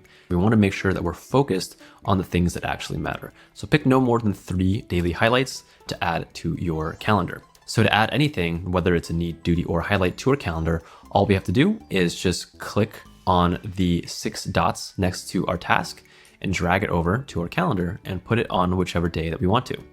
Boom, just like that. And we can continue doing that until we finish organizing and planning out when we want to do certain things for the week. Once you finish working through boxes 1 and 2, you can of course move on to boxes 3 and 4. These are the less important things, but hey, if you have time, you might as well do them. Or you can actually click on the drop-down tab next to clarified tasks and see your chiller. Remember that the chiller are all tasks that have been clarified and are sitting in your inbox, but you haven't assigned a calendar date for more than 1 week. They just auto-archive to the chiller just to keep your clarified tasks from getting too overwhelming. But of course, you can always just go over to the chiller to see which ones those are as well. So now that we've put all of our things into our calendar, let's actually talk about calendar management, because there's actually a lot of stuff that's really cool we can do directly from the calendar.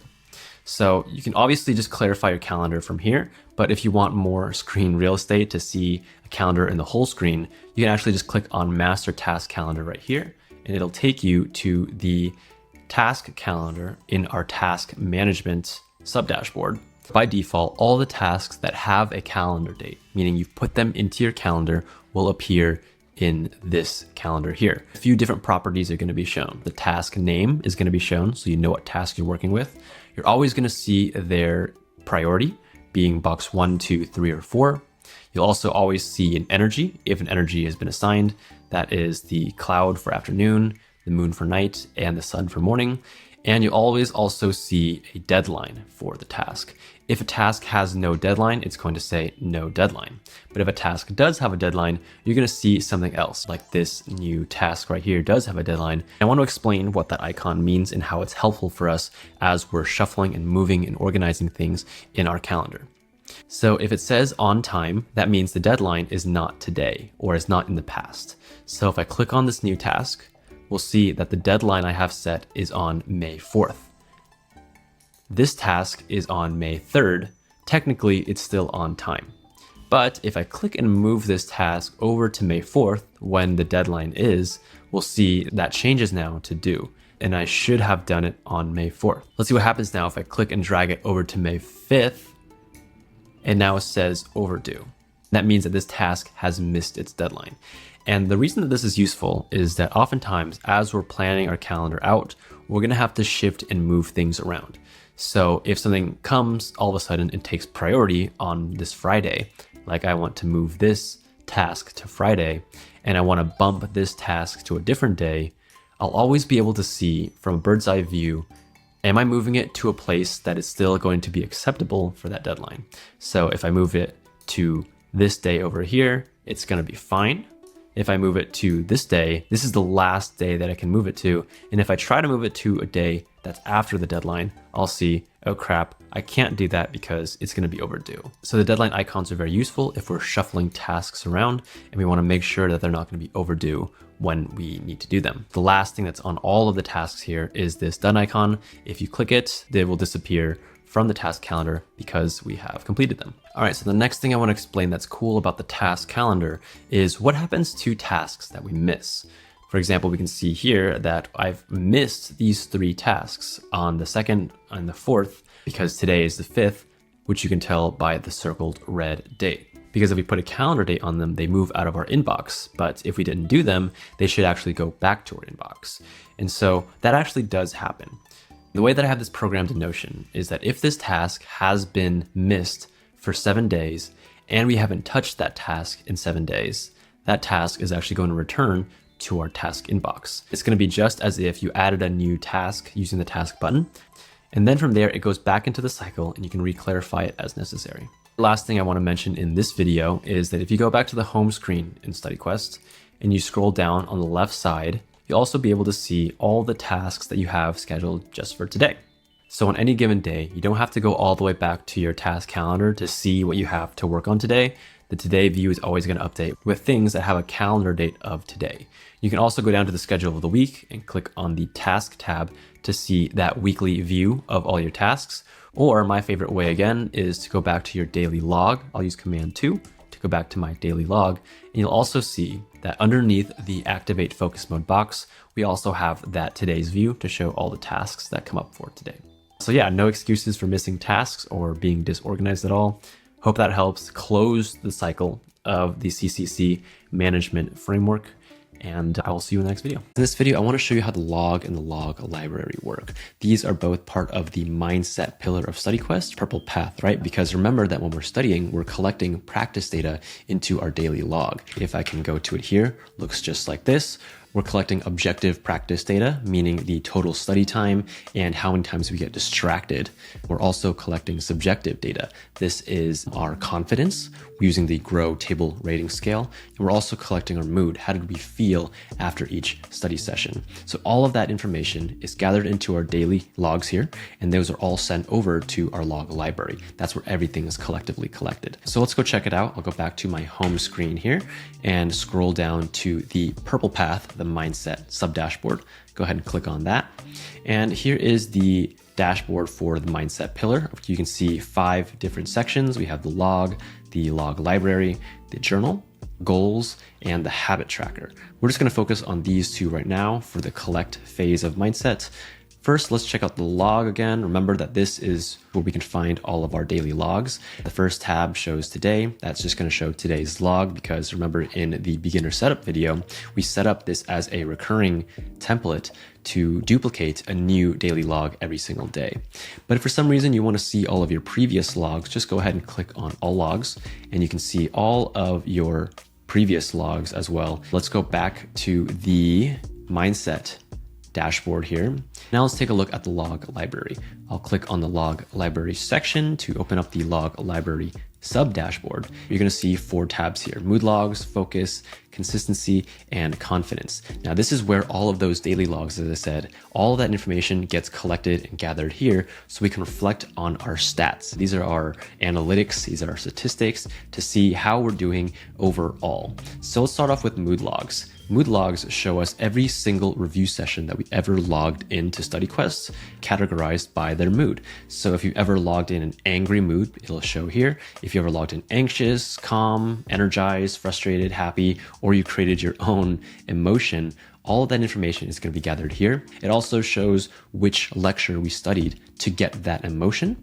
It also shows how long that specific study session was, and of course the timestamp of when that study session happened. So this is just some interesting data you can look at to see over the long term how often you're feeling these emotions.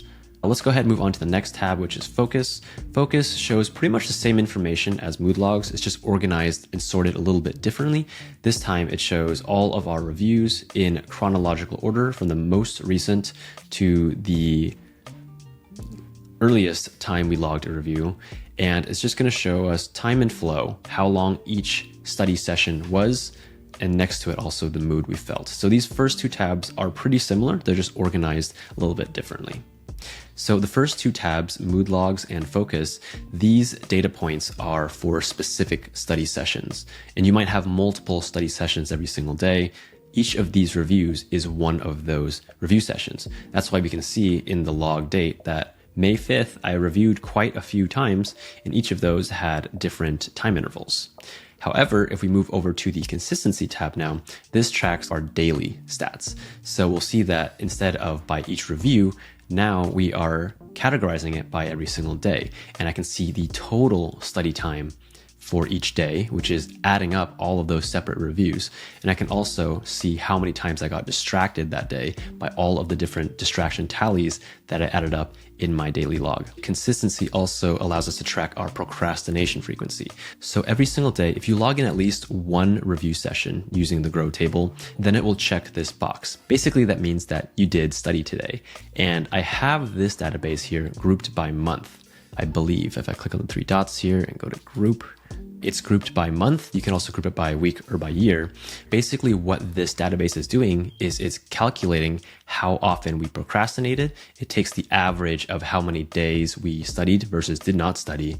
It's also taking the average amount of times that we got distracted over the course of that month. And it also the average amount of time we studied every single day over the course of 1 month. Count is just going to show how many daily logs you have. This number should always equal the same day of the month. Obviously, it doesn't for me right now because I created this updated version of StudyQuest 2 days ago, and today is May 5th, so it's 3 days behind since I made it on the 3rd. But when June comes around, it should be able to count the days of the month here because every single day, that daily log is going to duplicate whether or not we study. Because if you don't study, you're not going to get that checkbox and your procrastination percentage will go down a little bit. This is just very useful data to track our consistency. And finally, the last tab on this view is confidence. Now, confidence is just going to show us, similar to the grow table, all of the reviews we logged in every single day. Remember on the schedule for the week, that pin icon when you log in a review, this just shows me all of the reviews that I logged in on May 5th, which is all of these ones. It shows which class they came from. It also shows their mastery or their confidence that we set, rookie or ranger. And that's it. That is where all of that practice data that we collect goes. Think of the log library as your global stats. This is where you can go to check out on a month-to-month or on a week-to-week basis if you're actually improving in your objective data and if subjectively your studying is improving, which means that you're feeling less of these negative emotions and more of these positive emotions, and that your confidence is slowly rising with all of your topics on a day-to-day basis. In this video, I want to talk about the journal and weekly reflections in StudyQuest. This coincides with the second C in the mindset framework, which is calculate, and that's along the purple path. Because now that we've collected all of this juicy practice data, we're going to want to analyze it and think about it so that we can come to new insights to understand our behaviors better and improve our study system. So let's go ahead and make our way over to the journal, which is accessed by going to the mindset button at the top right here. And if you scroll down, you'll see the journal section at the top right. Click on that. And if you scroll down, you will see two different sections. We have mood checks and we have the journal.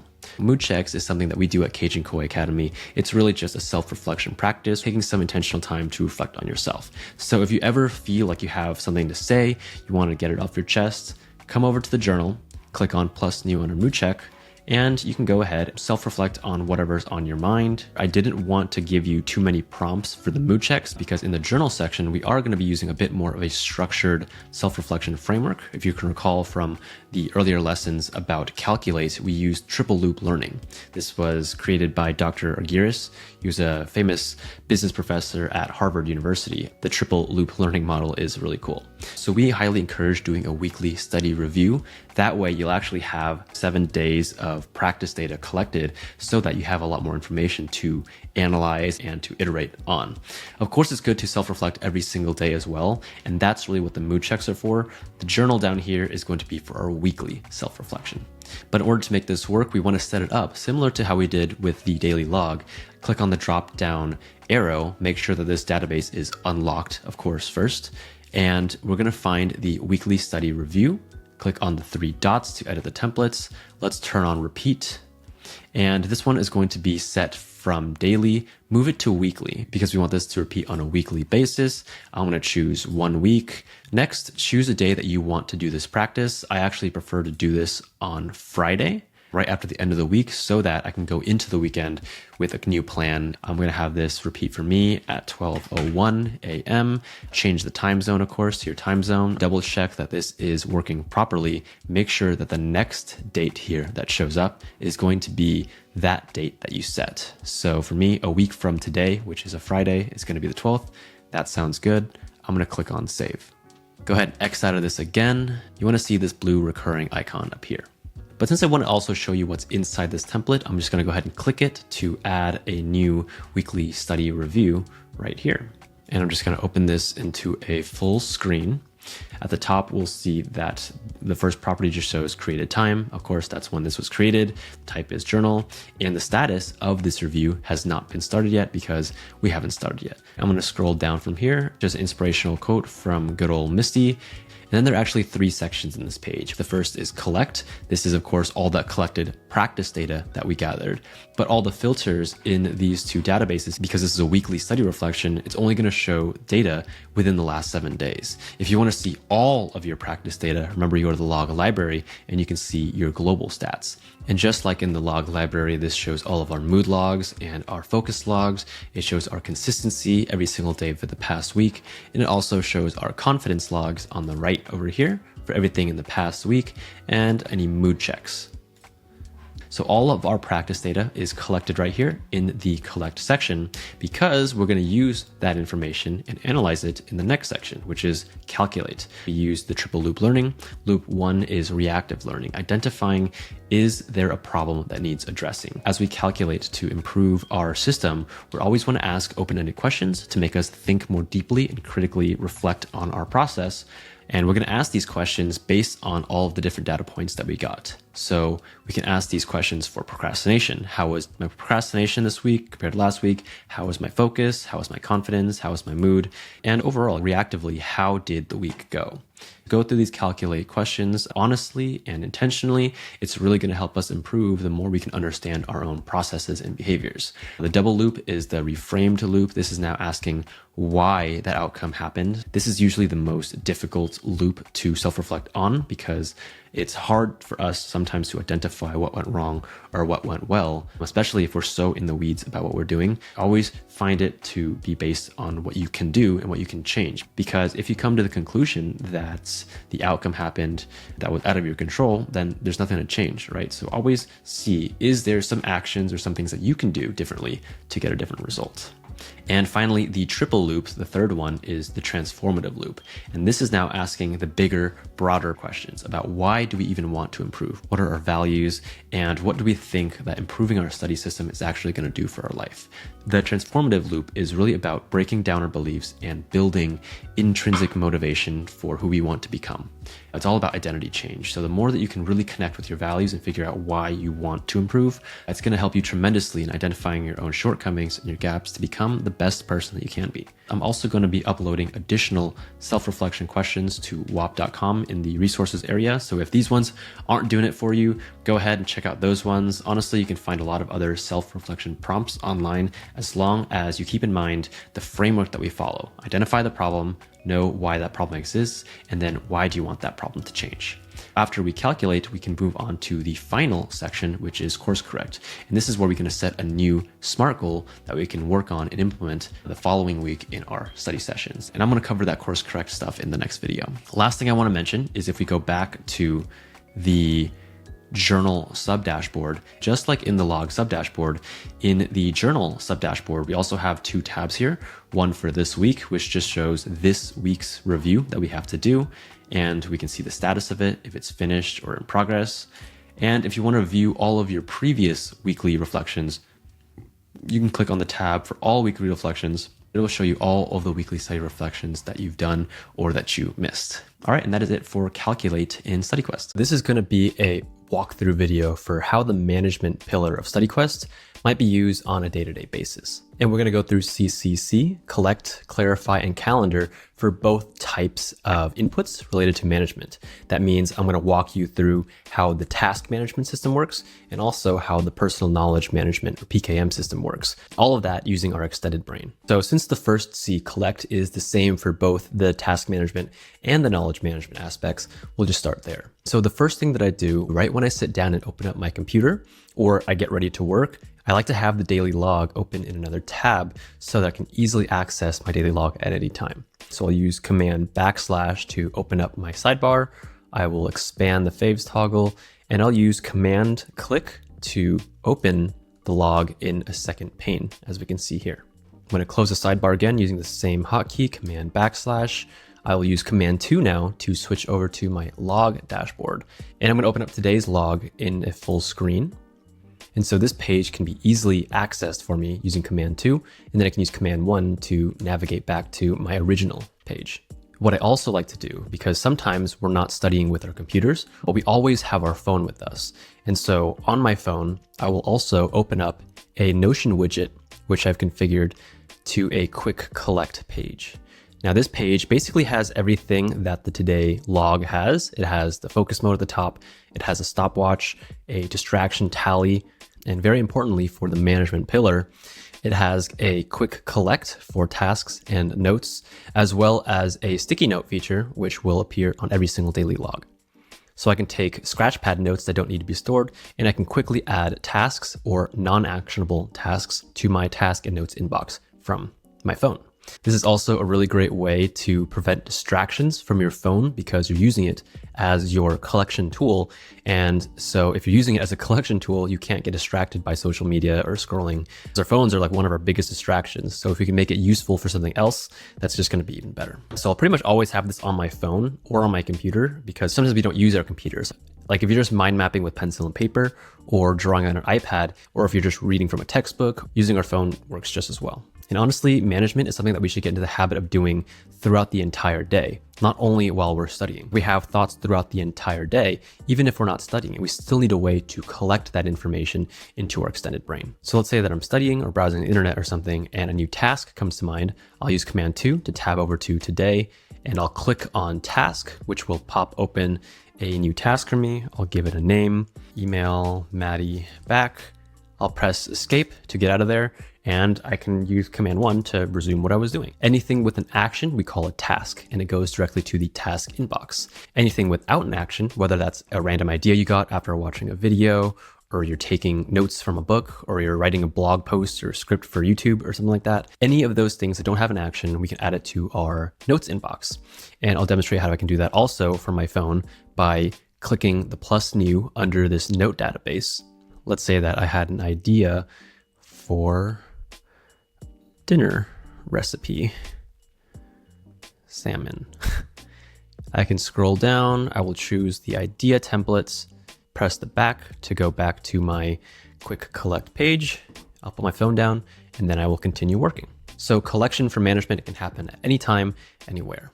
All right, so next is clarification, where we actually go to our task inbox and our note inbox, and then we clarify them. And remember that there are two paths here. We have task management, where we prioritize our tasks into our calendar, and we have knowledge management, where we declutter our notes and store them into our knowledge base. And both of those collectively are part of our extended brain. I also recommend making a habit of clarification at least once a day. It shouldn't take that long to do if you only have a few things on there, but the problem is sometimes we just allow so many things to pile up in our inbox that it gets overwhelming and then we don't want to do it at all. So see if you can find some little pockets throughout the day, like maybe make it a ritual.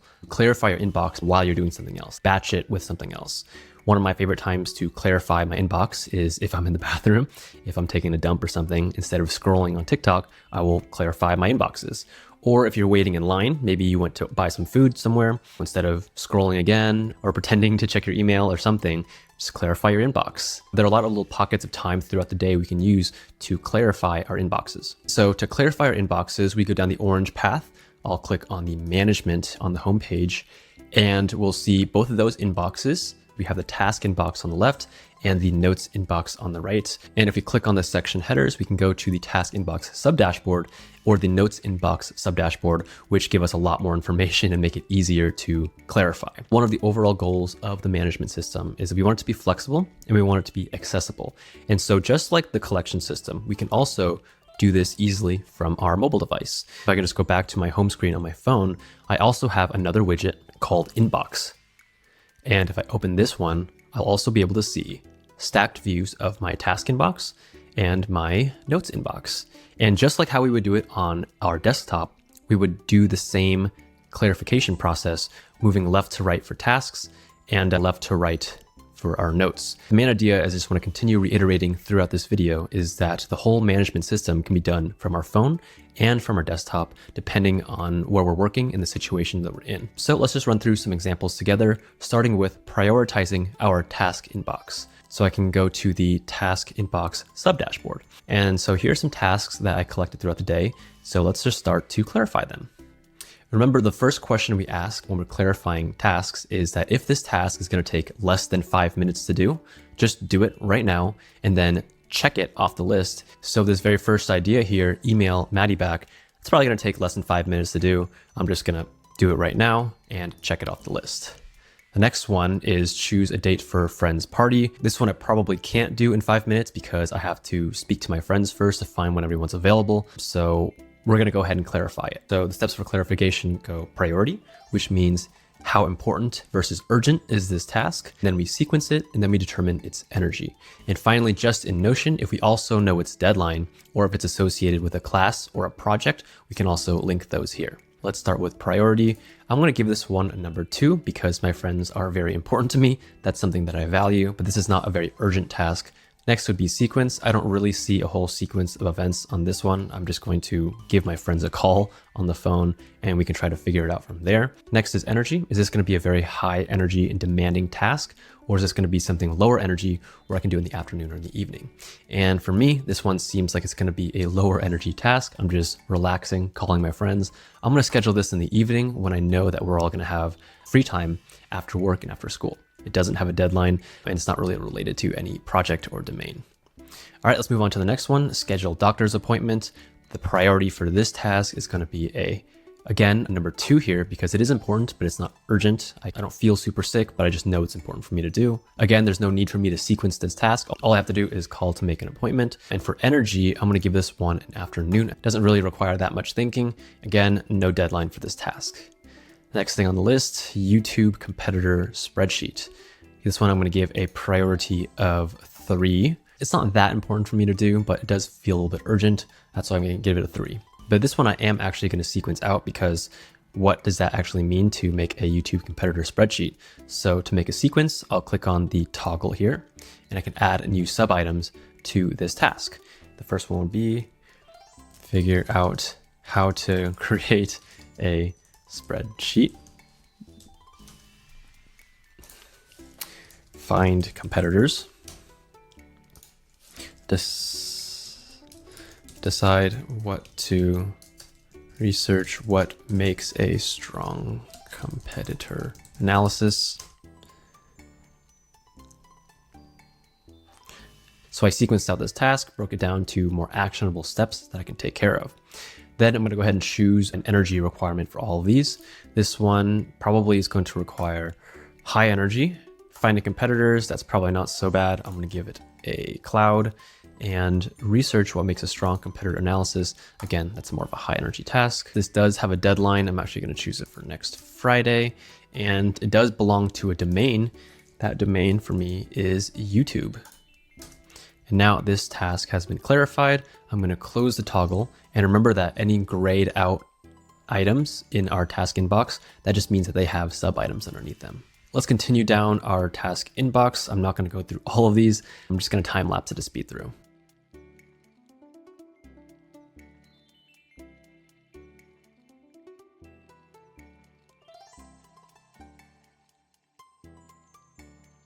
All right, so I've clarified the rest of my task inbox. Remember, if you are on the task inbox sub-dashboard and you scroll all the way down, you'll also be able to see the prioritization matrix here, the Eisenhower matrix. And if you need to rearrange tasks around, you can click and drag these tasks into different boxes depending on their priority. All right, so now let's move on to decluttering our notes. I'm gonna go back up to the top, click on Manage to get back to the orange pathway. And now I'm going to click on the Notes Inbox section here to open up the Notes Inbox sub-dashboard. So decluttering our Notes Inbox first starts with choosing the type for all of these different ideas we have here. And then we'd run through the declutter framework, which consists of asking 3 important questions. Will this note help me with my work? Will this make my life easier? Or will this make me happy? And if the note fulfills any of those 3 questions, we're going to keep it. We ask those 3 questions to clarify every single note. Starting with the first one, Miracle Morning Tips. This is going to help me with my work because I am a creator and I was synthesizing some ideas from this book called Miracle Morning by Hal Elrod. So I'm going to link it to the YouTube project that I'm working on. I will click on the project database. I don't think I've actually made a project for it yet. So I'm just going to type in morning routine video, and then I'm going to click on plus new to link it to the morning routine video. Next, what are calories? Again, this I think about carbohydrates. So I want to go to link it to the topics database, choose carbohydrates. Next, meeting note with JM. This is both important for my work as a YouTuber. It's also going to make my life easier. I'm going to go ahead and link it to my YouTube domain. All right, Health of Wealth YouTube idea. Again, this is for my work. I'm going to put this in YouTube again. Study Quest onboard sequence. This helps me with my work. This is related to a project about Study Quest. I'm going to link it there. Podcast video ideas. Again, this goes to YouTube. And last one here, idea for dinner recipe salmon. I think I got this idea when I was watching the Food Network. It's not gonna make my life any easier, but it does make me happy. Since it does fulfill one of those 3 questions, I'm still gonna store it, but it doesn't fit into any project or any topic or any domain. In which case we have to decide, do we want to move it into our personal file? And I can either move it into my private documents or my photo album, or if I want to move it into an unidentified domain. This one doesn't really fit into my private docs at all, so I'm going to click and drag and move it over to the unidentified domain where I can search for it later on. So just to recap, if it doesn't fit into a project, topic, or domain, but it still fulfills one of those 3 questions, we can either create a new project or a new domain for this topic. Like I could have easily, instead of moving it to unidentified, I could have created a new domain called cooking and then added it to a new domain. Or if it's more of a personal file, like a private document, then I would just move it down into my private docs. Unidentified domain is really for where we keep things that are important enough to be remembered because they fulfilled one of those 3 questions, but doesn't seem to fit in any other place yet. And that's totally okay because remember, Notion has relational linking features.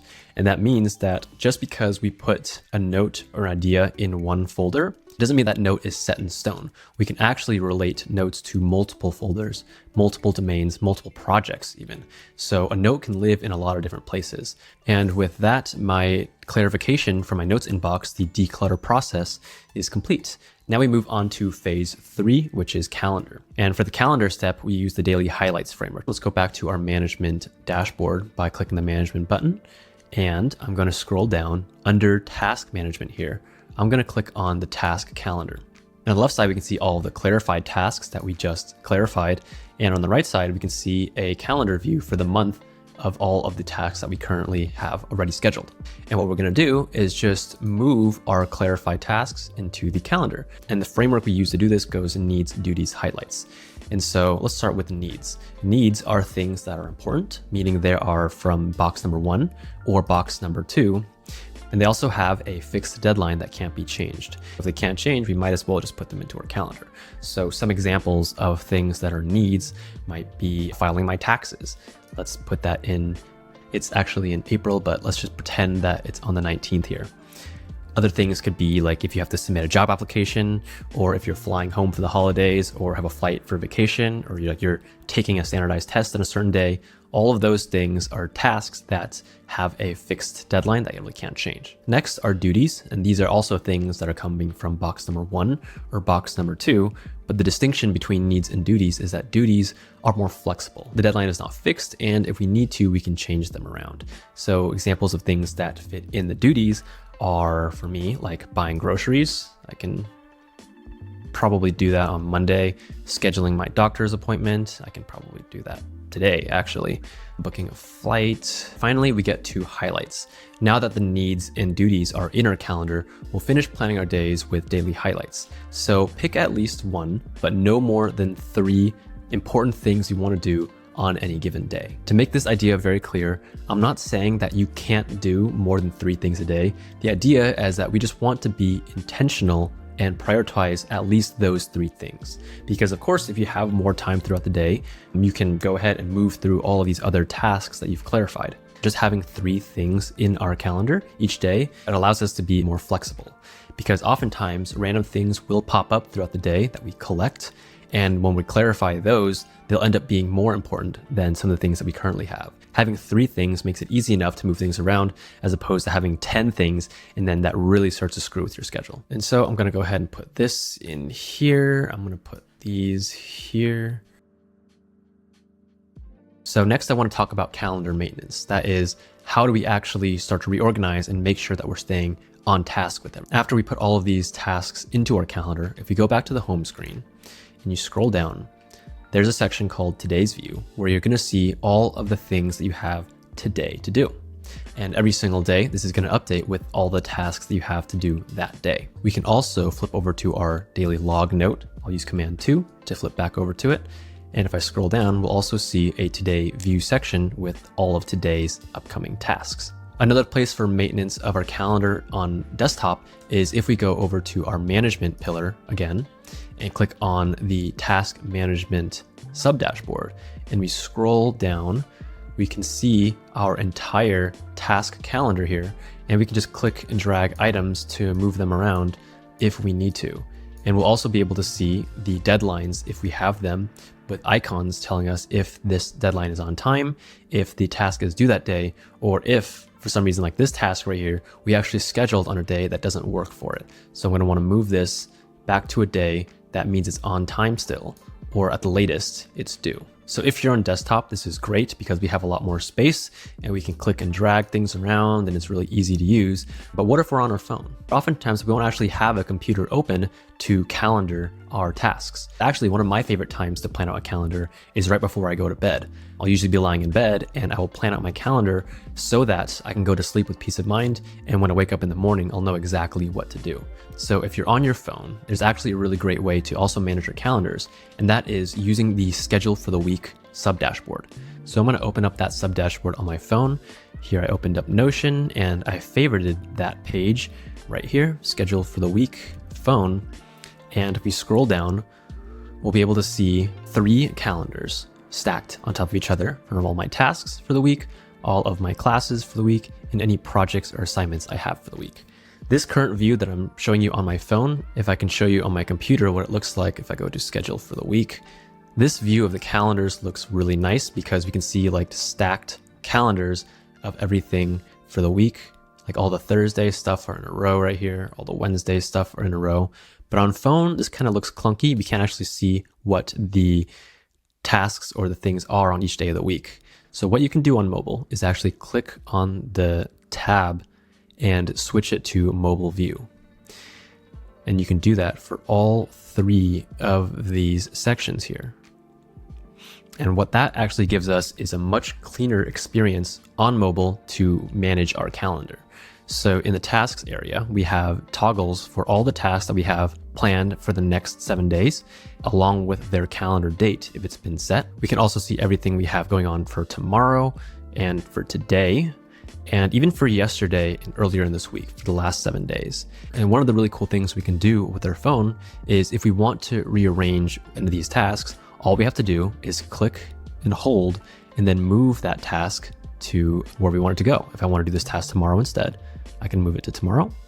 Or if I want to move it to the next 7 days, I can move it to the next 7 days, and vice versa. I can just really rearrange things by clicking and dragging exactly what I want to where I want it to be. If I scroll down from tasks, I can also manage my weekly school calendar. They'll also show up here in a way that's easy for me to see. And then if I scroll down further, I can see all of my upcoming assignments or projects and also move them around if I need to. I also want to point out that there is one additional tab called the inbox view. This is just the exact same task inbox that we can find all throughout StudyQuest, where you can also clarify your tasks from left to right. And the reason I put this in here is so you don't have to switch to a different page. We can just use the tab again to switch back to mobile view and then see our calendar view from here. As you can see, even the CCC on our phone is really easy to do, and it syncs with our desktop at all times because Notion has cloud syncing, which just makes accessibility and ease of use incredibly great. And with that, we complete the management cycle of collect, clarify, and then calendar, and then maintaining that calendar, collecting new things, clarifying them again, and the cycle just keeps on repeating. Last thing I want to mention in this is that I would also highly encourage you to get in the habit of planning out your calendar at least once a day. Even 10 minutes of planning can end up saving you hours in the future because you know exactly what you're going to work on and you have goals in mind. My favorite time to do most of these things, aside from finding those pockets of time throughout the day, is to plan my calendar right before I go to sleep. That way, I'll empty my mind, remove any of the stress and anxiety of what I'm going to do, and when I wake up in the morning, I'll know exactly the things I need to tackle and take care of. And there's really no excuse for not doing this because you can do it both on your phone and from your computer, whichever one you prefer. And that completes the management cycle of StudyQuest.